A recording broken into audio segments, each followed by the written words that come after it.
Gamete कभी भी इसके साथ फॉर्म नहीं होगा सर, इसका गैमेट इसके साथ कभी फॉर्म नहीं होगा सर।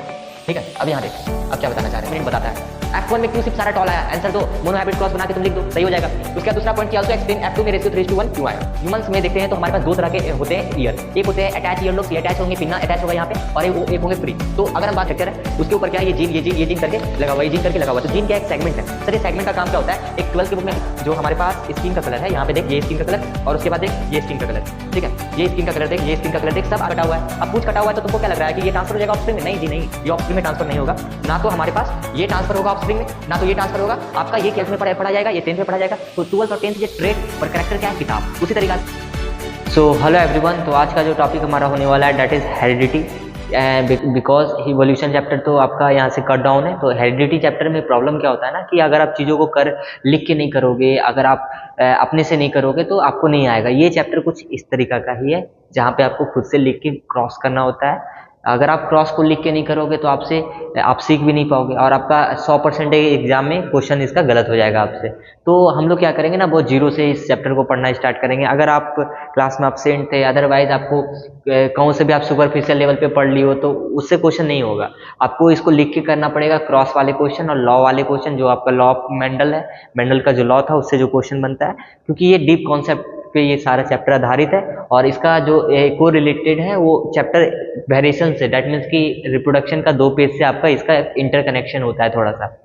अगर हम इसमें देखते हैं कि सर इसमें अगर क्वेश्चन बनेगा तो हमसे गलत क्यों होता है, क्योंकि आप लिख के करो, ये इसका जो क्रॉस है आप खुद से करो, dihybrid cross, mono hybrid cross को खुद से करो, करैक्टर को बदलो, गैमेट बनाना आज हम सिखाएंगे। तो बेसिकली इस लेक्चर के बाद आपको तो दिक्कत नहीं होगा, और हम लोग स्टार्ट करते हैं आज का लेक्चर। देखो सबसे पहला पॉइंट अगर हम बात करते हैं कि हमारे पास टॉपिक है, दैट इज टॉपिक है, क्या क्या टॉपिक है सबसे पहले देख लेते हैं। तो सबसे पहला पॉइंट हम लोग देखते हैं कि आज का टॉपिक क्या क्या है। तो टॉपिक हमारे पास क्या क्या, ध्यान से देखो, हमारे पास है सबसे पहले वेरिएशंस के बारे में पढ़ेंगे, फिर सोमेटिक वेरिएशंस क्या होता है, गैमेटिक वेरिएशंस क्या होता है, फिर बात करेंगे कि एक्यूमुलेशन ऑफ वेरिएशंस रिप्रोडक्शन के दौरान असेक्सुअल में क्या होता है और सेक्सुअल में क्या होता है। ये हमारा कुछ टॉपिक होने वाला है। इंपॉर्टेंट क्या है वेरिएशंस का, आखिर इंपॉर्टेंट क्या है वेरिएशंस का। फिर मेंडल के वर्क के ऊपर हम लोग बात करेंगे कि मेंडल ने क्या काम किया था। उसके बाद 7 पेयर कॉन्ट्रास्टिंग ट्रेट जो दिया था उसके बारे में पढ़ेंगे। मेंडल का एक्सपेरिमेंट के ऊपर बात करेंगे कि क्या था, मोनो हाइब्रिड क्रॉस, और होमोजाइगस क्या होता है और हेट्रोजाइगस क्या होता है, इसके ऊपर हम लोग बात करेंगे। अब उसके बाद हमारे पास पॉइंट है कि ऑब्जर्वेशन क्या था मोनो हाइब्रिड क्रॉस का और डायहाइब्रिड क्रॉस का। फिर उसके बाद हम लोग देखेंगे सेक्स डिटर्मिनेशन क्या होता है। तो ये आज का टॉपिक होने वाला है जिसको हम लोग देखने वाले हैं। तो हम लोग स्टार्ट करते हैं आज का टॉपिक के साथ, आराम से हम लोग एक एक पॉइंट को समझेंगे। देखो ध्यान से, सबसे पहले अगर हम तुमसे पूछे कि सर ये जो इस चैप्टर जो आता है वो उसको हम एक शब्द में क्या बोलते हैं, जेनेटिक्स। तो जेनेटिक्स में पढ़ते क्या है, जेनेटिक्स में पढ़ते क्या है, we study about heredity. Sir heredity क्या होता है, ट्रांसमिशन होता है, किस चीज का, करैक्टर का, किससे किससे, from parents to offspring. Sir parents पता है, ऑफस्प्रिंग, प्रोजेनी या यंगन सब एक वर्ड होता है, ठीक है। तो हम लोग बात करते हैं कि किसका किसका स्टडी करते हैं, हेरिडिटी का, वो करैक्टर जो ट्रांसफर होता है पेरेंट्स से ऑफस्प्रिंग तक, ठीक है। और उसके बाद हमारा किसके ऊपर, वेरिएशंस का बात करते हैं। वेरिएशंस का मतलब वो डिग्री ऑफ चेंजेस जो तुम्हें पेरेंट्स से तुम्हें एक अंतर मिला है। तुम अपने पेरेंट्स के जैसे तो आइडेंटिकल तो नहीं है, तुम सिमिलर टू योर पेरेंट्स हो। क्या तुमको लगता है कि तुम्हारा भाई जो है तुम्हारे पापा के जैसा एकदम दिखता है? नहीं, ये मे भी सिमिलर होगा पर आइडेंटिकल तो नहीं होगा। आइडेंटिकल तो नहीं होगा, तो यही आपको समझना है कि ये जो सिमिलर है और आइडेंटिकल नहीं है, क्यों, आखिर ये वेरिएशंस कहाँ से आया। कहीं ना कहीं जो तुम्हारा कैरेक्टर होगा वो तुम्हारे मदर से मैच खा रहा होगा, तुम्हारे फादर से मैच खा रहा होगा। यू कांट से डैट कि तुम्हारा सारा कैरेक्टर मदर से मैच खा रहा है। कहीं ना कहीं उसमें कुछ रेसेसिव कैरेक्टर, कुछ ऐसे भी कैरेक्टर होंगे जो तुम्हारे मदर से मैच खा रहा होगा, और किसी के कैरेक्टर फादर के फादर से मैच खा रहा होगा। तो there is ancestor relationships in sexual reproduction, और that lead to be a variations. और वेरिएशन वो बदलाव है, वो डिग्री ऑफ चेंजेस है जो तुम्हें तुम्हारे पेरेंट्स से अलग बनाता है, ठीक है। अब आगे देखते हैं। तो यहाँ पे अगर हम लिखना चाहें तो ट्रांसमिशन ऑफ करेक्टर्स या फिर बोलो ट्रेट, ठीक है, करेक्टर या फिर बोलो trait from parents to offspring, from parents to next generation is called heredity. और ये डिफरेंसेस जो होता है हमारा इन द करेक्टर और ट्रेट हम बात करते हैं between the parents and offspring, जिसको हम क्या बोलते हैं, वेरिएशंस बोलते हैं। किसको हम क्या बोलते हैं, वेरिएशंस बोलते हैं। आप समझते हैं सर ये करेक्टर क्या होता है और ट्रेट क्या होता है। अभी एक मिनट में समझ लेते हैं। जैसे कि अगर हम बात करते हैं कि हमारे पास क्या है, 2 किताब है, हमारे पास क्या है, 2 किताब है, 2 किताब है ना। जैसे कि बात करते हैं कि हमारे पास ये किताब है जिसको हम इंग्लिश में बुक बोलते हैं। बेसिकली ये एक साइंस का किताब है, ये 10th का किताब है, ये क्लास 12th का किताब है। बस अंतर क्या है, ये 12th में पढ़ा जाएगा, ये 10th में पढ़ा जाएगा। तो 12th और 10th ये ट्रेड पर कैरेक्टर क्या है, किताब। उसी तरीका से ह्यूमन में अगर हम बात करते हैं, अगर ह्यूमन का अगर हम बात करते हैं तो जैसे हम देखते हैं हाइट, क्या देखते हैं हम लोग, हाइट, ठीक है। हाइट का अगर हम बात करते हैं तो हाइट इज ए क्या, कैरेक्टर। इसका ट्रेड क्या होगा सर, टॉल होगा सर, डॉर्फ होगा सर, ठीक है। तो ये क्या होगा, ट्रेड। जैसे कि बात करते हैं स्किन कलर, ठीक है, स्किन कलर। तो स्किन कलर में जितना भी तरह का आप कलर देखते हो वो सारा क्या है आपका, एक तरह से बोलते हो कि वो ट्रेट है। और स्किन कलर क्या है आपका, स्किन क्या है, एक तरह से अगर हम बात करते हैं तो कैरेक्टर है। तो यहाँ पे हम समझ गए सर इस कैरेक्टर क्या होता है, ट्रेट क्या होता है। अब हमारे पास पॉइंट आता है सर, क्या आप हमको बस इतना बताओ कि वेरिएशन जो होता है वो कितना तरह में आता है। एक वेरिएशन आता है कि जो आप आए जिंदगी में, मतलब पृथ्वी पे लैंड किए, दैट मीन्स कि आपका जन्म हुआ, और वो जिंदगी मतलब स्टार्टिंग से, जन्म से लेके मृत्यु तक जो भी आपने एक्वायर्ड किया वो आप ही के साथ खत्म हो जाएगा। पर कुछ ऐसे कैरेक्टर होते हैं जिसको हम बोलते हैं गेमेटिक वेरिएशंस, जो आपको पेरेंट्स से मिलता है, वो एक पेरेंट्स के थ्रू, मतलब आपके थ्रू और नेक्स्ट जनरेशन में ट्रांसफर होगा। तो सबसे पहला एक होता है हमारे पास सोमेटिक वेरिएशंस, जहां पे क्या होता है, it take place in the body cells, ठीक है। It neither be inherited nor transmitted. तो सोमेटिक मतलब कि जो तुम्हारा एक्वायर्ड ट्रेट है, जो तुमको इन्वायरमेंट से तुमको लग रहा है कि मिल रहा है, या फिर तुम जो सीखा, जैसे मान लो कि तुम इंजीनियर हो, ठीक है, तुम नीट का एग्जाम निकाला या जेई का एग्जाम निकाला, तो जो तुम पढ़ाई कर रहे हो जरूरी नहीं है कि तुम्हारा ऑफस्प्रिंग भी क्या है, वो यूपीएससी निकाल गया। तो सीधा सा समझना है कि, या फिर वो कुछ और काम कर रहा है, तो तुम्हारा जो नॉलेज है वो उसमें ट्रांसफर नहीं हुआ, दैट इज एक्वायर्ड नॉलेज। तो acquired character can't be transferred, only gametic variations can transfer from parents to offspring. जैसे कि अगर हम बात करें ऑफ टेल्स, ठीक है, तो कटिंग ऑफ टेल्स का मतलब कि कुत्ता का पूंछ जो है, cutting in tales in dogs, ठीक है। उसके बाद दूसरा एग्जांपल है बोरिंग ऑफ पिन्ना। पिन्ना में मतलब होल करवा लेते हैं, छेद करवा लेते हैं ना, जो आप लोग बहुत सारे ऑर्नामेंट पहनते हैं। देखो यहाँ पे ध्यान से देखो, ये देखो 3-3 काने हैं, जिसमें आजकल मेल फीमेल सब कान में वो करवाते हैं ना, बोरिंग जिसको बोलते हैं। ये देखो, ये जरूरी नहीं है कि ये ट्रांसफर हो जाएगा, this will not transfer to offspring, ठीक है। ये जो देखो, ये देखो, है ना, जरूरी नहीं है कि ये क्या होगा, ट्रांसफर हो जाएगा ऑफस्प्रिंग में, नहीं, ये this will not going to transfer. अब उसके बाद हमारे पास देखो, ये कुत्ता का पूंछ कटा हुआ है। अब पूंछ कटा हुआ है तो तुमको क्या लग रहा है कि ये ट्रांसफर हो जाएगा ऑफस्प्रिंग में? नहीं जी नहीं, ये ऑफस्प्रिंग में ट्रांसफर नहीं होगा। ना तो हमारे पास ये ट्रांसफर होगा ऑफस्प्रिंग में, ना तो ये ट्रांसफर होगा। आपका ये क्या है, एक तरह से एक्वायर्ड ट्रेट है, ये ट्रांसफर कभी नहीं हो सकता है ऑफस्प्रिंग में। अगर हम बात करते हैं, देखो कुत्ता का पूंछ, ये कभी ट्रांसफर होगा क्या? नहीं होगा। पर गेमेटिक वेरिएशंस का बात करते हैं, तो गेमेटिक वेरिएशंस क्या होता है, देखो गेमेटिक वेरिएशंस का अगर हम बात करते हैं तो गेमेटिक वेरिएशन जो टेक प्लेस होता है वो हमारा क्या होता है, गेमेट्स और रिप्रोडक्शन में बोल सकते हो, रिप्रोडक्टिव सेल्स में होता है। किसमें होता है, गेमेटिक और रिप्रोडक्टिव सेल्स में होता है। ये इनहेरिटेड होता है। इनहेरिटेड का मतलब जिसको हम ट्रांसमिट कर सकते हैं, जिसको क्या कर सकते हैं, ट्रांसमिटेड कर सकते हैं, इसको हम बोलते हैं इनहेरिटेड ट्रेट। कौन सा ट्रेट, इनहेरिटेड। जैसे कि ह्यूमन का हाइट, स्किन कलर। अब देखो कुछ हम पिक्चर दिखा रहे हैं ह्यूमन का हाइट और स्किन कलर।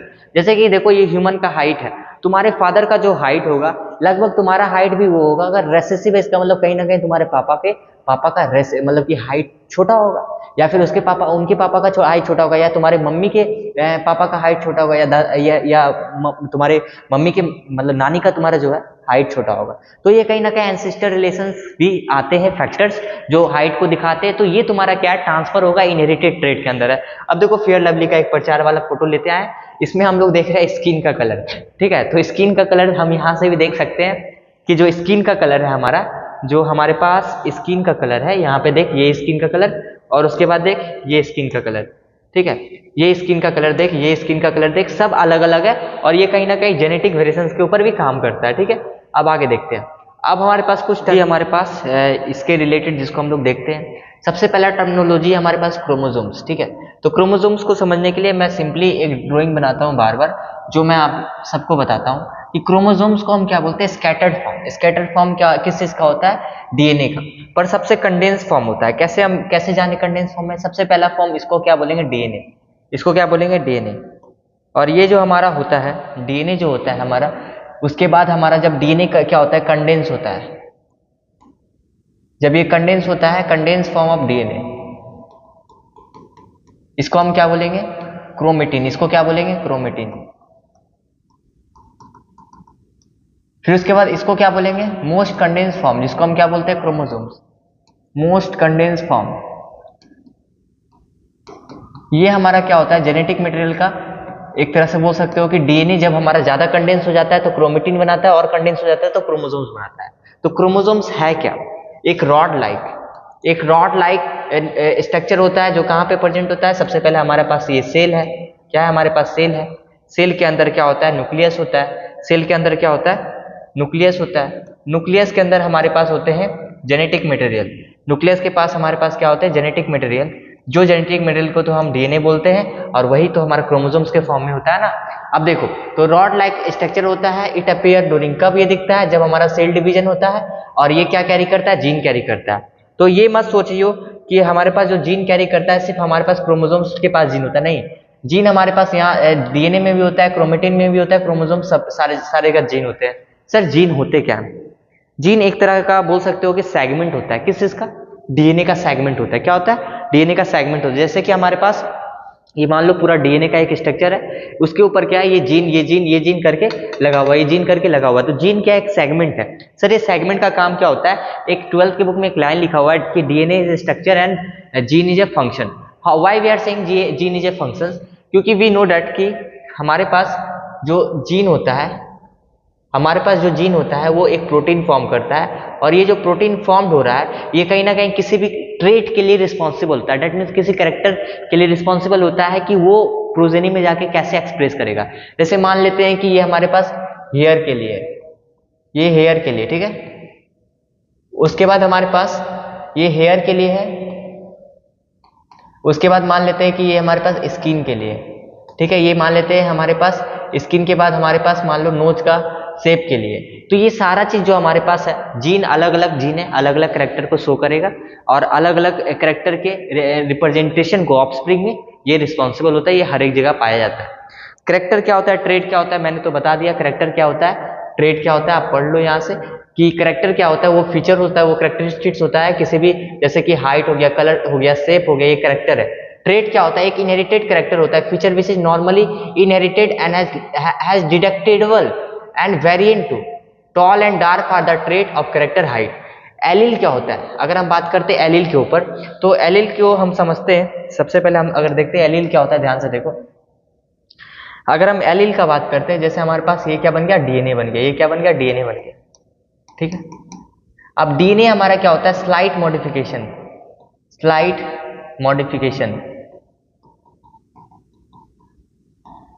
मॉडिफिकेशन हमारा ये क्या बना देता है? अगर हम बात करते हैं स्लाइट मॉडिफिकेशन का बात करते हैं, तो हमारे पास ये एलील बन जाता है। किस चीज का? Slight modification of gene. जैसे कि मान लो कि ये हमारे पास जीन है, जिसको हम क्या बोल रहे हैं? डोमिनेंट। जिसको क्या बोल रहे हैं? Dominant gene. ये किस चीज का डोमिनेंट जीन है? कोई भी हमारे पास मान लेते हैं हेयर के लिए, तो हेयर के लिए अगर डोमिनेंट है तो क्या होना चाहिए? ब्लैक कलर होना चाहिए, ठीक है, ब्लैक कलर होना चाहिए। ये इसमें कुछ मॉडिफिकेशन आया जिससे से ये क्या बन गया, जिसको हम क्या नाम रख दिए? एलील। इसको हम क्या बोलने लग गए? एलील। और तो ये हमारे पास जो जीन का मॉडिफिकेशन होता है, तो उसको हम क्या बोल देते हैं? एलील का नाम दे देते हैं। और ये एलील हमारा कहीं ना कहीं किस चीज के लिए होगा? अगर हम बात करते हैं एलील हमारा किस चीज के लिए होगा? हेयर के लिए होगा। मान लेते हैं कि ये ब्राउन कलर का हेयर के लिए ट्रेट रिस्पॉन्सिबल होगा। अब हमारे पास आता है कि हाइब्रिड सर क्या होता है? हाइब्रिड को कैसे आप एक्सप्लेन करोगे? ध्यान से समझो। तो अगर हम हाइब्रिड का बात करते हैं तो ध्यान से सुनना, हाइब्रिड क्या होता है? देखो, हाइब्रिड हमारा क्या होता है? हाइब्रिड हमारे पास पॉइंट होता है जब, जैसे कि मान लो टीटी है, तो ये क्या है? प्योर टॉल है, प्योर टॉल है, ठीक है। ये हमारे पास क्या है? प्योर टॉल है। डार्क को हम कैसे लिखेंगे? Small T. इसको क्रॉस कराएं तो हमारे पास टी और टी, ये हमारे पास क्या? हाइब्रिड है। दो प्योर टॉल और डॉट को मिलाने के बाद हमारे पास क्या बन गया? हाइब्रिड बन गया। तो हाइब्रिड हमारे पास क्या है? कैरेक्टर हाइब्रिड के पास क्या? दोनों का है, टॉल का भी, डॉट का भी, बट दिखेगा क्या? टॉल। क्यों दिखेगा? क्योंकि डोमिनेंट है, F1 में टॉल दिखता है। सर F1 ये सब क्या बता रहे हो? अभी सब समझ में आएगा, वेट करो। देखो, अब उसके बाद individual having two different allele for same. अब डोमिनेंट एलील क्या होता है? रेसेसिव एलील क्या होता है? ध्यान से देखो, ऐसा एलील जिसके पास फिनोटाइपिक विल बी एक्सप्रेस। तो सीधा अगर हम इसको सिंपली समझते हैं कि ऐसा एलील जो अपना फिनोटाइपिक को दिखाता है उसको हम डोमिनेंट बोलते हैं। जो छिप जाता है, जो मास्क रहता है, उसको हम क्या बोलते हैं? रेसेसिव बोलते हैं। तो अब फिर उसके बाद पॉइंट आता है कि सर ये जो हमारे पास डोमिनेंट है, ये डोमिनेंट है, जैसे कि टीटी है या स्मॉल टीटी है, या हमारे पास कुछ ऐसे कंडीशन आएंगे, कुछ ऐसे कंडीशन आएंगे। तो हमारे पास समझना क्या है यहाँ पे, हमारे पास समझना क्या है कि ये भी इस समय भी टी हमारा दिखेगा, इस समय भी हमारे पास क्या दिखेगा, टी दिखेगा, इस समय भी टी दिखेगा। सर ये जो कंडीशन है, जब हम देख पा रहे हैं कि स्मॉल टी है, तो बोलेगा चलो जी अब हमारे जैसा है तो हम स्मॉल टी को शो करेंगे। पर इस कंडीशन में भी टी दिखेगा, इस कंडीशन में भी टी दिखेगा, इस कंडीशन में भी टी दिखेगा। जैसे कि अगर हम बात करते हैं कि जैसे हमारे पास ये क्या है, डोमिनेंट है, ये रेसेसिव है, ये हमारे पास जो हमारे पास बॉटल है, और ये भी एक छोटा बॉटल है, एक बड़ा बॉटल है। ये बॉटल क्या है हमारा, अगर ये अपने जैसा बॉटल के साथ क्रॉस करेगा तो टॉल ही दिखाएगा, पर अपने के छोटे जैसे बॉटल के साथ भी क्रॉस करेगा तो कहीं ना कहीं इसमें रेसेसिव कैरेक्टर होगा, पर F1 में जो दिखेगा वो हमारा डोमिनेंट दिखेगा। पर अगर हम देखते हैं कि अगर इसको हम अपने जैसे बोतल के साथ क्रॉस कराएंगे तभी हमारा डॉर्क दिखेगा, F1 में ऐसे नहीं दिखेगा। तो सीधा सा हमको यहाँ से समझना है कि डोमिनेंट का मतलब जो दिख रहा है, जो फिजिकल अपीयरेंस दिख रहा है, फिनोटाइपिक का मतलब जो फिजिकल अपीयरेंस है, जीनोटाइपिक का मतलब जो जेनेटिक मेकअप है। तो यहाँ पे अगर हम देखते हैं कि हमको क्या क्या समझना है, सर जीनोटाइपिक का मतलब क्या है, जेनेटिक कॉम्पोजिशन। फिनोटाइपिक का मतलब क्या है, expression of genotypic which is observation and measurable characteristics. Monohybrid cross, dihybrid cross क्या होता है सर, मोनोहाइब्रिड का मतलब क्या होता है अभी हम लोग आगे देखेंगे। मोनोहाइब्रिड का मतलब जब वन कैरेक्टर को कंसीडर करते हैं, वन कैरेक्टर इज कंसीडर, ठीक है, वन कैरेक्टर को कंसीडर करते हैं, जब क्या करते हैं, वन कैरेक्टर को कंसीडर करते हैं, तो उस वक्त हम क्या वर्ड यूज करते हैं, मोनोहाइब्रिड, वन कैरेक्टर कंसीडर, ठीक है। उसके बाद हमारे पास आता है डायहाइब्रिड। डायहाइब्रिड में हम क्या करते हैं, टू कैरेक्टर को कंसीडर करते हैं। कितना कैरेक्टर, टू कैरेक्टर को कंसीडर करते हैं। ये हमारे पास क्या है, डायहाइब्रिड हो गया। होमोजाइगस क्या होता है सर, हेटेरोजाइगस क्या होता है। अगर हम तुमसे बोल रहे हैं होमोजाइगस, होमोजाइगस ध्यान से समझो, और हेटेरोजाइगस देखो, जैसे कि हमारे पास क्या है, ये सेम के साथ रहेगा तो इसको होमोजाइगस कंडीशन बोलेंगे, ये सेम के साथ रहेगा तो इसको हम हेटेरो, ये ढक्कन है तो ढक्कन के साथ रहेगा तो हेटेरोजाइगस। अब ये होमो कब, हेटेरो कब होगा, जब हमारे पास क्या है, ये बड़ा बोतल है और ढक्कन एक साथ रहा तो वो भी अलग अलग तरीका से, तो हम क्या बोल रहे हैं, हेटेरोजाइगस। बोतल बोतल सिप रहा तो होमोजाइगस, ढक्कन ढक्कन सिप रहा तो हेटेरोजाइगस। तो इसी तरीका से अगर हम देखते हैं कि अगर हमारे पास अगर मान लो टी टी स्मॉल टी ये होमोजाइगस कंडीशन है, टी स्मॉल टी या टी स्मॉल टी ये कैपिटल टी, ये क्या है होगा हमारा हेटेरोजाइगस कंडीशन है। अब उसके बाद हमारे पास प्रोजेनी क्या होता है, ये एक तरह से ऑफस्प्रिंग को हम प्रोजेनी बोलते हैं, ये हम पहले बताएं। गैमेट क्या होता है, रिप्रोडक्टिव सेल्स को हम गैमेट बोलते हैं, आपको सीधा समझ में आ गया होगा। अब उसके बाद हमारे पास नेक्स्ट पॉइंट क्या है, ध्यान से समझो। नेक्स्ट पॉइंट है हमारे पास एक्यूमुलेशन ऑफ वेरिएशंस। कब वेरिएशंस कब देखने को मिलता है, सेक्सुअल और असेक्सुअल में क्या केस है, क्या सिनेरियो है, देखते हैं। सबसे पहले variations occur during reproduction whether organisms multiply sexually और असेक्सुअली। वेरिएशंस हमारे पास सेक्सुअली और असेक्सुअली दोनों केस में देखने को मिल रहा है, पर सबसे ज्यादा देखने को कहाँ मिलता है, सेक्सुअली। असेक्सुअली लिटिल बिट, एकदम बोल सकते हो कि ना के बराबर। तो वेरिएशन इन असेक्सुअल में क्या होता है, वेरिएशंस आर फ्यूअर, में सबसे कम आता है। Occur due to small inaccuracies of DNA copying, और कब आता है, जब डीएनए कॉपिंग भी हो रहा है पर छोटा मोटा इनएक्यूरेसीज होता है, जिसको हम म्यूटेशन का भी नाम दे सकते हैं, ठीक है, स्मॉल म्यूटेशन होता है यहाँ पे। सेक्सुअल रिप्रोडक्शन का बात करते हैं तो यहाँ पे वेरिएशंस कैसे होते हैं, लार्ज होते हैं ड्यू टू क्रॉसिंग ओवर, क्योंकि यहाँ पे आपको पता है क्रॉसिंग होता है, ओवर होता है, सेपरेशन होता है क्रोमोसोम्स का, एक मेल गैमेट अलग और फीमेल गैमेट ओवम फ्यूज होकर जायगोट फॉर्मेशन कर रहा है। जायगोट फॉर्मेशन करने के बाद हमारा क्या है, जायगोट के बाद क्या, एम्ब्रियो फॉर्मेशन हुआ। तो जो एम्ब्रियो के अंदर जो क्रोमोसोम्स है वो मेल का भी है, फीमेल का भी है, तो काफी ज्यादा हमारे पास क्या है, वेरिएशंस भी आएगा, क्योंकि मेल का एंसेस्टर इन्फॉर्मेशन अलग है, फीमेल का एंसेस्टर इन्फॉर्मेशन अलग है, उसके दोनों कैरेक्टरिस्टिक्स बहुत अलग है, ठीक है। तो उसके आगे देखते हैं, देखो यहाँ पे। अब उसके बाद important of variations. Important of variations जो हमारे पास टॉपिक है, अगर हम बात करते हैं क्या इंपॉर्टेंट है वेरिएशंस का, तो हमारे पास depending upon the nature of variations different individuals would have different kind of advantage. अब देखो क्या वेरिएशंस है उसके हिसाब से डिफरेंट लोग के पास डिफरेंट एडवांटेजेस होते हैं। एग्जांपल जैसे कि बैक्टीरिया है, ठीक है, bacteria that can witness in heat will survive better in a heat wave. अब मान लो कोई ऐसा बैक्टीरिया जो इजिली हीट में सर्वाइव कर पा रहा है, तो क्या है, इजिली वो सर्वाइव कर जाएगा। जैसे ये बैक्टीरिया इसलिए क्या कर पा रहा है कि हीट वेव में सर्वाइव कर पा रहा है। कुछ ऐसे बैक्टीरिया जो हीट वेव में मर जा रहा है, तो वो बैक्टीरिया ज्यादा अच्छा है, उसके लिए वेरिएशंस क्या है, काफी अच्छा है, मतलब कि उसका बॉडी अडेप्ट कर गया कि एक्सट्रीम हीट में भी सर्वाइव कर सके। अब उसके बाद देखो इंपॉर्टेंट ऑफ वेरिएशंस में एडवांटेज का बात करते हैं, तो मेन एडवांटेज क्या है वेरिएशंस का, अगर देखते हैं तो ये क्या करता है, इंक्रीज करता है चांसेस ऑफ सर्वाइवल, स्पीसीज के चांसेस ऑफ सर्वाइवल को इंक्रीज करता है। फ्री लोब्स, अब देखो ह्यूमंस में देखते हैं तो हमारे पास दो तरह के होते हैं ईयर, एक होते हैं अटैच ईयर लोब्स, ये अटैच होंगे, पिन्ना अटैच होगा यहाँ पे, और एक होंगे फ्री। तो अगर हम बात करते हैं free year lobes and attach year lobes, ये क्या है, दो तरह के हमारे पास क्या है बोल सकते हो वेरिएंट है जो फाउंड होते हैं ह्यूमन पॉपुलेशन में ईयर के, मतलब कि ईयर में भी दो वेरिएंट है, एक तो अटैच ईयर लोब्स, एक क्या है हमारे पास फ्री ईयर लोब्स, ठीक है, अटैच मतलब कि ये अटैच होगा। अब उसके बाद हमारे पास क्या है, मेंडल का काम और उसका वर्क जो भी है अब हम लोग देखते हैं। सबसे पहले अब बात करते हैं जीरोड जोनाहन मेंडल 1822 से 1844 तक हमारे पास क्या किया था, स्टार्ट किया था अपना एक्सपेरिमेंट, और ये एक्सपेरिमेंट कितना साल का था, 7 साल का, 7 ईयर एक्सपेरिमेंट, ठीक है। उन्होंने क्या किया, एक्सपेरिमेंट क्या किया, उन्होंने ब्रीडिंग कराया, उन्होंने क्या किया, ब्रीडिंग करवाया, हाइब्रिडाइजेशन एक्सपेरिमेंट जिसको बोलते हैं, और लॉ ऑफ इनहेरिटेंस दिया। मेंडल को हम जेनेटिक्स मतलब कि फादर ऑफ जेनेटिक्स भी बोलते हैं। उन्होंने प्लांट सेलेक्ट किया, पिस्कम सदाबियम जिसको हम गार्डन पी प्लांट बोलते हैं, वी नो डेट कि उन्होंने पिस्कम सदाबियम मतलब पी प्लांट को चूज किया था। क्यों पी प्लांट को चूज किया था, क्योंकि उसने 7 कॉन्ट्रास्टिंग कैरेक्टर भी दिया था, आपको पता होना चाहिए, और क्यों किया था अभी देखते हैं हम लोग, ठीक है। देखो कॉन्ट्रास्टिंग कैरेक्टर में क्या क्या दिया था, ध्यान से समझना। उसने क्या क्या दिया था, सबसे पहले डोमिनेंट ट्रेट के बारे में बताया, किसके बारे में बताया, डोमिनेंट ट्रेट के बारे में बताया, और रेसेसिव ट्रेट के बारे में बताया। डोमिनेंट रेसेसिव क्या होता है हम बता दिए, जैसे फ्लावर का कलर है तो अगर वायलेट है तो डोमिनेंट है, रेसेसिव है तो वाइट है।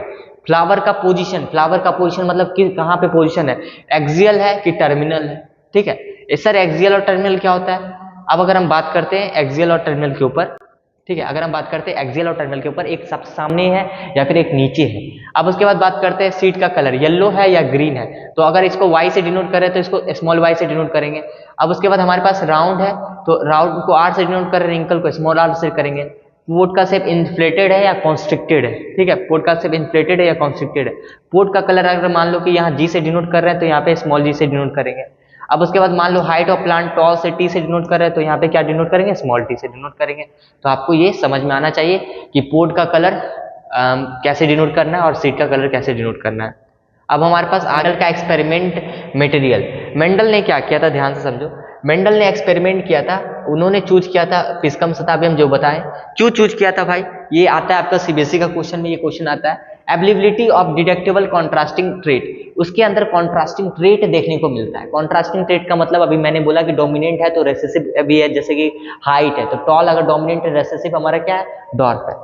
शॉर्ट लाइफ स्पेन था, क्या था, शॉर्ट लाइफ स्पेन था प्लांट का। Normally allow the self fertilization, self fertilization मतलब कि जो मैंने रिप्रोडक्शन चैप्टर में मैं कराऊंगा कि सेल्फ फर्टिलाइजेशन करने का उसके अंदर प्रॉपर्टी है, क्योंकि उसके पास मेल रिप्रोडक्टिव पार्ट और फीमेल रिप्रोडक्टिव पार्ट दोनों था। पर क्रॉस फर्टिलाइजेशन भी हम करा सकते हैं, ठीक है। लार्ज नंबर ऑफ सीड उसमें हमको मिलता है जिसमें हम ऑब्जर्वेशन आराम से कर सकते हैं। मेंडल ने एक्सपेरिमेंट जो किया था, उन्होंने सीरीज ऑफ एक्सपेरिमेंट किया, उन्होंने बहुत बार एक्सपेरिमेंट करने के बाद ये सारे रिजल्ट पे उतरे थे। उसके बाद अगर हम बात करते हैं how the trait will be express, उससे पहले अब हम मेंडल का थोड़ा सा एक्सपेरिमेंट के ऊपर बात कर लेते हैं कि एक्सपेरिमेंट उसका क्या था। डायहाइब्रिड क्रॉस को हम लोग करने से पहले कुछ एनसीईआरटी के 12th के लाइन को भी मैंने लिखे हैं, ताकि आपको मोनोहाइब्रिड और डायहाइब्रिड क्रॉस काफी अच्छे से समझ में आ जाएगा। देखो ध्यान से, सबसे पहले अगर बात करते हैं, मेंडल ने क्या बताया कि something was being establish pass down unchange from parents to offspring, मतलब कि भाई क्या खतरनाक बात बोला है कि पेरेंट्स से ऑफस्प्रिंग में कुछ तो ऐसा है जो अनचेंज मैनर में पास हो रहा है, और वो अनचेंज मैनर में पास हो रहा है किसके थ्रू, गैमेट के थ्रू। किसके थ्रू, गैमेट के through, over successive generation. Over successive generation जिसको नाम उन्होंने फैक्टर का नाम दे दिया, जिसको अभी हम लोग जीन के नाम से जानते हैं। जीन क्या है, एक यूनिट ऑफ इनहेरिटेंस है। जीन क्या है, एक यूनिट ऑफ इनहेरिटेंस है। जीन का काम क्या होता है, ये कोड करता है किसके लिए, pair of contrasting trait. Pair of contrasting trait जिसको हम क्या बोलते हैं, एलील बोलते हैं। तो जीन क्या करता है, कोड करता है, किसके लिए कोड करता है, जैसे मान लो टॉल है तो इसका कॉन्ट्रास्टिंग क्या होगा, डॉर्फ होगा। सर ये डॉर्फ क्या होगा, एलील होगा। ये मान लो इसका एक जीन है तो ये क्या होगा, एलील होगा। तो ये क्या होता है, एलील क्या होता है, हम अभी तुरंत बोले कि ये slightly different form of gene होता है। अब हमारे पास पॉइंट आता है कि सर मेंडल ने जो लॉ दिया था उसमें मेंडल ट्रेट और कैरेक्टर जो उनका बोलना था कि वो कंट्रोल किसके थ्रू होता है, डिस्क्रीट यूनिट, जिसको उन्होंने फैक्टर का नाम दे दिया। उस वक्त तो लोग नहीं जानते थे कि फैक्टर्स को ही जीन बोलते हैं। पर फैक्टर्स क्या होते हैं, पेयर में होते हैं। कैसे होते हैं, पेयर में होते हैं। डिसिमिलर पेयर ऑफ फैक्टर, जैसे कि अगर मान लो कि अगर एक पेयर का मेंबर डोमिनेंट है तो इसको हम ऐसे डिनोट करेंगे, ठीक है। उसको हम कैसे डिनोट करेंगे, टी से, आर से, वाई से। इसका रेसिसिव को small T, small R, small Y. Dissimilar pair of factor को हम कैसे डिनोट करेंगे, टी और टी, टी और स्मॉल टी, जो एक्सप्रेस करेगा पर डोमिनेंट, अदर क्या है, रेसिसिव है। कंक्लूजन क्या निकला कि लॉ ऑफ डोमिनेंट ये बताया, अगर तुम ये इतना भी लिख के तुम लिख सकते हो कि लॉ ऑफ डोमिनेंट ये बताता है क्यों F1 में टॉल आया, क्यों F1 में टॉल आया, वन टाइप ऑफ प्रोजनी क्यों एक्सप्रेस हुआ, और ये भी हमारा क्या एक्सप्लेन करता है कि क्यों F2 में 3:1 आया। दो बात लॉ ऑफ डोमिनेंट बताता है। F1 में क्यों सिर्फ सारा टॉल आया, आंसर दो, मोनोहाइब्रिड क्रॉस बना के तुम लिख दो, सही हो जाएगा। उसके बाद दूसरा पॉइंट की आल्सो एक्सप्लेन F2 में रेशियो 3:1 क्यों आया। अब उसके बाद लॉ ऑफ सेग्रीगेशन, ठीक है। लॉ ऑफ डोमिनेंस हम फिर से एक बार देखेंगे, पर लॉ ऑफ सेग्रीगेशन क्या होता है ध्यान से सुन लो। एलील क्या होता है, do not show blending. Allele आपस में मिक्स नहीं होता है, एलील आपस में मिक्स नहीं होता है, जैसे टी और स्मॉल टी आपस में मिक्स नहीं होगा। Both the character are recovered in F2। तुम देखोगे अभी अभी तुरंत हम ऐसा करते हैं, पहले उसी को करा देते हैं, ठीक है। देखो हमारे पास क्या होता है ना, दो क्रॉस मेंडल ने किए थे, एक किए थे मोनोहाइब्रिड क्रॉस, एक किए थे डायहाइब्रिड क्रॉस। मोनोहाइब्रिड क्रॉस में क्या किए थे समझते हैं। देखो मोनोहाइब्रिड क्रॉस का अगर हम बात करते हैं तो मोनोहाइब्रिड क्रॉस मतलब कि मोनोमिस एक कैरेक्टर को कंसीडर किया गया। F1 में क्या हुआ ध्यान से सुनना, टॉल प्लांट को लिया गया, प्योर टॉल, इसलिए टीटी लिखे, डॉर्फ को लिया गया, स्मॉल टीटी, ठीक है। अब समझ में आ गया। यहाँ पे जब F1 में देखा गया तो हाइब्रिड जो बना, जिसको हम टॉल का नाम दे दिए, क्या दे दिए, टॉल का नाम दे दिए। किसका नाम दे दिए, टॉल का नाम दे दिए। अब उसके बाद हमारे पास क्या है कि रिजल्ट क्या आया F1 में, रिजल्ट क्या आया F1 में, फिनोटाइपिक टॉल आया। F1 में क्या आया, एक टॉल आया, और जीनोटाइपिक क्या आया, टी स्मॉल टी। ये क्या आया, टी स्मॉल टी। अब उसके बाद हमको समझना था सर ये टॉल आया, ठीक है सर, उसके बाद क्या, ये भी टॉल आया, ठीक है। अब उसके बाद थोड़ा सा यहाँ पे एरर है, हम लोग सही कर लेते हैं। कैसे कर लेंगे सही, पनेट स्क्वायर बना लेते हैं, ठीक है। पनेट स्क्वायर बना लेते हैं, सबसे अच्छा रहेगा। यहाँ पे देखो, अच्छा मोनो, ध्यान से देखो पनेट स्क्वायर कैसे बनता है। देखो जैसे हमारे पास F1 में ही निकल के आया, तो ये यहाँ पे क्या आया, ये देख, यहाँ पे ये आया, यहाँ से ये आया, यहाँ से ये आया, तो सर यहाँ पे ये, ओके सर जी, क्या यहाँ पे ये नहीं है, तो ये गलत हो गया ना। तो इसको आप क्या करना है, सही करना है। इसको भी क्या करना है, सही करना है। तो यहाँ पे क्या हो गया, यहाँ पे हो गया कुछ ऐसा, ठीक है। डॉर्फ में क्या हो जाएगा, ध्यान से देख, ये, तो ये क्या है, चार रिजल्ट देखने को मिला।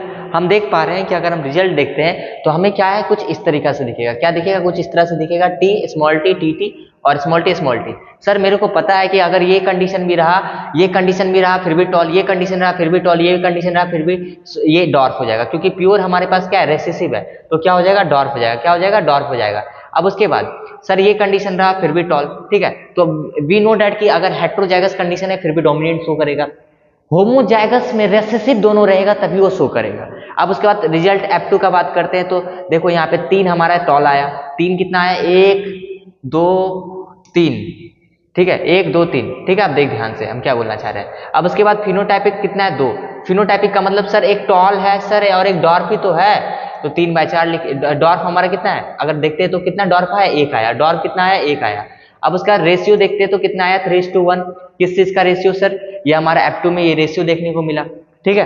अब उसके बाद फिनोटाइपिक रेशियो कितना आया, 3:1। जीनोटाइपिक मतलब सर जेनेटिक मेकअप सर दिखने में कैसा था, अरे भाई एक तरह का देखने को था, ये देख एक तरह का है। तो उसके बाद देख यहाँ पे, तो यहाँ पे क्या लिखेंगे, 1:2:1, ठीक है। तो देखो ये एक तरह का देखने को मिला, ये एक तरह और एक तरह, मतलब ये 2 पीस है, 2 तरह का देखने को मिला, 1 2, और ये एक तरह का, तो 1:1। तो हम इसको देखो यहाँ से भी लिख सकते हैं 1:2:1, तो ये कैसे हो गया, 1:2:1, ठीक है। तो ये आपका जीनोटाइपिक रेशियो हो गया। अब उसके बाद हमारे पास पॉइंट क्या है, हमारे पास पॉइंट क्या है, ध्यान से समझना। हमारे पास अब हम यहाँ से डायहाइब्रिड क्रॉस को देखते हैं, ठीक है। तो अब हम लोग यहाँ से डायहाइब्रिड क्रॉस को देखते हैं, और उससे पहले हम लोग पनेट स्क्वायर से इसको देखते हैं, जो अभी हमने बनाया। देखो यहाँ पे हाइब्रिड होगा ना, यहाँ पे क्या होगा, हाइब्रिड होगा। अब हम लोग इसको पनेट स्क्वायर के फॉर्म से देखते हैं। तो पनेट स्क्वायर यहाँ पे हुआ क्या था ना, कि जब मेंडल एक्सपेरिमेंट कर रहा था तो उस वक्त पनेट स्क्वायर के बारे में डिस्कवरी नहीं था, आर्ट से पनेट को उसके बाद आए, तो जाके पनेट स्क्वायर हम लोग यूज करने लगे। तो टॉल और डार्क को क्रॉस कराएं और ये रिजल्ट आया, और मेरे को ये देखने को मिला प्रोबेबिलिटी। तो Punnett square given by RC Punnett, और it was not given by Mendel, ये ग्राफिकल रिप्रेजेंटेशन है। अब हमारे पास है dihybrid cross. Sir dihybrid cross में क्या करते हैं हम लोग? डायहाइब्रिड क्रॉस में हम लोग 2 कैरेक्टर को कंसीडर करते हैं। क्या करते हैं? 2 कैरेक्टर को कंसीडर करते हैं। डायहाइब्रिड क्रॉस में क्या करते हैं? 2 कैरेक्टर को कंसीडर करते हैं। या तो हम क्या करेंगे, एक तरफ हम क्या करेंगे, टॉल और राउंड लिख रहे हैं तो टी आर आर, एक तरफ क्या लिखेंगे, टी आर आर। ठीक है, इस तरह लिखे। इससे गैमेट निकालना टी, इससे भी निकला गैमेट आर, इससे निकला स्मॉल टी, इसमें आर निकला। ठीक है, अब गैमेट कैसे फॉर्मेशन करेंगे ध्यान से देख। एक गैमेट फॉर्मेशन करने का प्रोसेस समझ लो, बाकी सब सही हो जाएगा। इसको कभी भी गैमेट इसके साथ मत फॉर्म करना। क्या बोले? ध्यान से समझ। इसको कभी भी गैमेट इसके साथ मत फॉर्म करना। क्या बोले? ध्यान से सही। अब उसके बाद हमारे पास क्या है, इसका गैमेट इसके साथ फॉर्म होगा टी आर, इसका गैमेट इसके साथ फॉर्म होगा टी स्मॉल आर, इसका गैमेट इसके साथ फॉर्म होगा टी स्मॉल आर, इसका गैमेट इसके साथ फॉर्म होगा टी कैपिटल आर। फिर से समझ। अब हम क्या बोल रहे हैं ध्यान से, फिर से एक बार फिर देख, टी आर। ठीक है, इसका गैमेट कभी भी इसके साथ फॉर्म नहीं होगा सर, इसका गैमेट इसके साथ कभी फॉर्म नहीं होगा सर। ठीक है, अब यहां देख, अब क्या बताना चाह रहे हैं, इसका गैमेट इसके साथ फॉर्म होगा, इसका गैमेट इसके साथ फॉर्म होगा। ठीक है, इसका गैमेट इसके साथ फॉर्म होगा, इसका गैमेट इसके साथ फॉर्म होगा। ठीक है, इसका गैमेट इसके साथ फॉर्म होगा। अब देख यहाँ पे हम क्या दिखाना चाह रहे हैं, यहाँ पे देखो टोटल गैमेट देख, ये है, ये है, ये है, ये है। मैच कर गैमेट, यहाँ पे देख, मैच करो। अभी जो हम अभी खेला दिखा रहे थे, देखो यहाँ पे जो अभी हम दिखाएं खेला, यहाँ पे देख, ये है, ये है, ये है, ये है। यही 4 गैमेट है जो मैंने पहले यूज किया, और यही 4 गैमेट को इस साइड हमने अरेंज किया डायहाइब्रिड क्रॉस के लिए। तो हमारे पास डायहाइब्रिड क्रॉस में क्या, एक टॉल राउंड होगा सर, एक डॉर्फ राउंड होगा, टॉल का उल्टा डॉर्फ, इसके पास राउंड रहने देंगे, फिर इसमें टॉल रखेंगे, इसमें रिंकल कर देंगे, फिर डॉर्फ और रिंकल कर देंगे। इस तरीका से हम क्या करेंगे, हमारे पास 4 तरह का कैरेक्टर देखने को मिलेगा, और हम 4 तरह का यहाँ पे पनेट स्क्वायर बनाएंगे। सर पनेट स्क्वायर किस बेसिस पे बना रहे हैं हम लोग? देख ध्यान से, हम क्या बनाना चाह रहे हैं। देखो यहाँ पे गैमेट हमारा कितना है, अगर मेनली देखा जाए तो गैमेट हमारे पास टी आर आर। सर इसमें डोमिनेंट क्या दिखेगा? टी दिखेगा। सर इसमें डोमिनेंट क्या दिखेगा? आर दिखेगा। टोटल गैमेट कितना है? 1 से 2, तो 4 पे पावर 2 करेंगे, कितना हो जाएगा? 16। पनेट स्क्वायर का फॉर्मूला एन लगा दो, हेट्रोजाइगस गैमेट को पुट करो, यहाँ पे 16 आ गया। सर अल्ट्रा हाइब्रिड रहेगा तो कितना हो जाएगा? 64 हो जाएगा सर। ठीक है, अब देखिए यहाँ पे हम क्या बताना चाह रहे हैं। तो यहाँ पे हमारे पास पॉइंट है कि ये हमारे पास करेक्टर बनेंगे, जिसमें से हमारे पास टॉल राउंड 9 बनेगा, डार्क राउंड 3 बनेगा, उसके बाद डार्क टॉल रिंकल हमारे पास 3 बनेगा, डार्क रिंकल 1 बनेगा। ठीक है, तो ये हमारे पास कुछ पॉइंट था जो तुमको समझना था डायहाइब्रिड क्रॉस का। फिनोटाइपिक रेशियो याद रखो, ये इंपॉर्टेंट है, 9:3:1, 9:3:1। उसका जीनोटाइपिक याद रखना है, याद रखो, अदरवाइज स्किप कर सकते हो। कैसे जोड़ना है सर? सारा करेक्टर को जोड़ो कि कौन कितना तरह का बना हुआ है। हमारे पास genotypic character, this is was the cross जो तुमको समझना था। ठीक है, तो एक बार क्या करो, तुम अपने मन से टॉल राउंड का हम लोग बनाए, तो तुम टॉल येलो का बनाओ। ठीक है, टॉल येलो का बनाओ, इसको क्रॉस कराओ, अभी प्रैक्टिस करो इसको, और अब देखो क्या निकल के आ रहा है, वीडियो पॉज करके फास्ट। सर ट्रेट कैसे एक्सप्रेस करता है आखिर? चलो ठीक है, बात तो समझ गए। ट्रेट कैसे एक्सप्रेस करता है? Cellular DNA is the information source for making protein in the cell. Cellular DNA क्या है? एक इंफॉर्मेशन मेकिंग सोर्स है ना। अगर हम सीधा सा बात करते हैं, एनसीईआरटी लिखता है कि सेलुलर डीएनए क्या है, एक तरह से सोर्स है जो कहीं ना कहीं प्रोटीन बनाने का। सेक्शन ऑफ डीएनए जिसको हम क्या बोल रहे हैं, सेक्शन ऑफ डीएनए जिसको हम क्या बोल रहे हैं, section of DNA that provide informations of for one protein, जिसको हम जीन बोले, जिसको हम लोग बहुत बार पढ़ लिए। ठीक है, अब पास टॉपिक है कि सर कैसे ये ट्रेट एक्सप्रेस होता है। तो अगर हम बात करते हैं प्लांट का हाइट को लेके, तो प्लांट अगर हाइट अगर हम देखते हैं तो प्लांट का हाइट डिपेंड किस चीज पे करता है? On the amount of particular plant hormones, amount of particular plant hormones, amount of particular plant hormones जितना बनेगा वो डिपेंड करेगा कि efficiency of the process of making it। that means कि सर कि जितना ज्यादा प्लांट का हार्मोन बनेगा वो भी डिपेंड करेगा कि कितना हाइट प्लांट का बढ़ेगा। Cellular DNA information source for synthesis protein enzymes work efficiency more hormone produce tallness of the plant. अगर जो सेलुलर डीएनए बोलेगा कि ज्यादा हार्मोन बनाना है तो प्लांट का टॉलनेस होगा। Therefore genes contain characteristics trait. तो हम एक शब्द में बोल सकते हैं कि जीन के अंदर कैरेक्टरिस्टिक्स होते हैं, ट्रेट होते हैं, वो अपने आप को एक्सप्रेस करने का, और वही डिसाइड करते हैं कि कितना क्या बनेगा। ये पनीट स्क्वायर में मैंने तो बता दिया।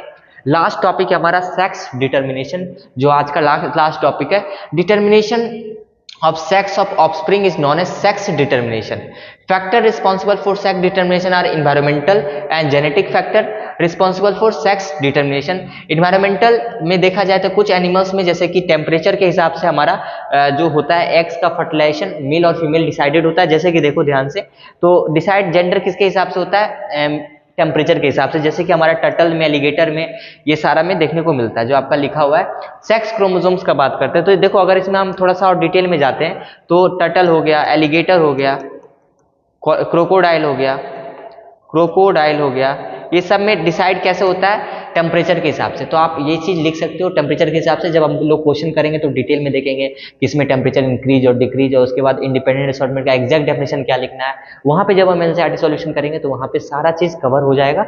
अभी क्या है, थ्योरी को दिमाग में ओवरऑल तुम रखो कि ये थ्योरी था, ये हमको समझना था, ये समझने का एक पॉइंट ऑफ व्यू से हो गया। एनसीईआरटी जब कवर करेंगे सॉल्यूशन, एनसीईआरटी का जब डिस्कशन करेंगे तो और भी सारे पॉइंट आपको लिखने के लिए भी और अच्छी तरीके से आएगा, तो वो लेक्चर को भी आप देखना, ये आपके लिए इनफ है, एग्जाम के लिए तो काफी इनफ है। देखो ध्यान से, अब उसके बाद आपके पास सेक्स क्रोमोसोम, दैट मींस कि सेक्स डिटरमिनेशन का बात करते हैं। Sex chromosomes we know that कि ह्यूमन बींग्स में क्या होता है, 23 पेयर होता है। कितना होता है, 23 पेयर होता है। अब ये जो हमारे पास होता है जिसमें से 22 क्रोमोसोम्स पेयर, जिसको हम ऑटोसोम्स बोलते हैं, बहुत बार क्लास में बताएं, और लास्ट पेयर को हम क्या बोलते हैं, सेक्स क्रोमोसोम, जो डिसाइड करता है कि मेल है या फीमेल है। एक्स अगर फीमेल में XX प्रेजेंट होता है और मेल में XY प्रेजेंट होता है, तो हमको सीधा सा अगर एक बात में अगर हम सेक्स डिटरमिनेशन का बात करते हैं तो हम बात करते हैं जैसे कि हमारे पास ये मेल है, ये फीमेल है, तो सर मेल के पास स्पर्म, दैट मीन्स कि XY, फीमेल के पास XX, दैट मीन्स कि अगर XX मिल रहा है तो क्या होगा, गर्ल चाइल्ड होगा। क्या होगा, गर्ल चाइल्ड होगा। सर अगर X और Y मिल रहा है तो क्या होगा, बॉय चाइल्ड होगा। क्या होगा, बॉय चाइल्ड होगा। पर अगर सर मेरे पास क्वेश्चन आता है कि who is responsible for only girls child, तो कौन होगा, मेल पेरेंट्स होता है। ठीक है, ये आपको पॉइंट या पता होना चाहिए, क्योंकि मेल के पास ही तो XY है ना, तो वही रिस्पॉन्सिबल है। ठीक है, और भी बहुत सारे जेनेटिक फैक्टर्स होते हैं जिसके ऊपर हम लोग बात करेंगे। तो एक आपका गर्ल, ऐसे क्वेश्चन भी आ सकता है कि girls fertilization should be stop and who is responsible for having a girl child only in their generation, क्योंकि मेल के अगर स्पर्म काउंट में अगर XX क्रोमोसोम्स है तो कहाँ से बॉय बनेगा। ठीक है, ये समझना है आपको। अब उसके बाद हमारे पास टॉपिक है कि सर यही बात जो मैंने अभी बताया, जाइगोट से XX बना और ये मेल और फीमेल वाला बात, यही फिगर आपका दिया हुआ है। अब उसके बाद सेक्स डिटरमिनेशन का एक थोड़ा सा पढ़ लो कि दिस सो दैट कि half the children will be boys and half will be the girls, all children will inherited X chromosomes from their mother regardless whether they are boys or girls। तो हम सीधा बोल सकते हैं कि अपने mother से सारे जो होते हैं वो X क्रोमोसोम्स को ही कैरी करते हैं। Sex of the children will be determined what they inherited from the father, very important point. ठीक है, नॉट फ्रॉम मदर। तो ये आपका टॉपिक यहाँ पे खत्म होता है सेक्स डिटरमिनेशन का, और बोल सकते हो कि चैप्टर का भी यहीं पे आपका खत्म होता है, जिसमें हम लोग बहुत डिटेल में सारे चीज को बात की। ठीक है, बेसिकली हम लोग नेक्स्ट लेक्चर में मिलते हैं। Thank you for watching. Okay, ठीक है।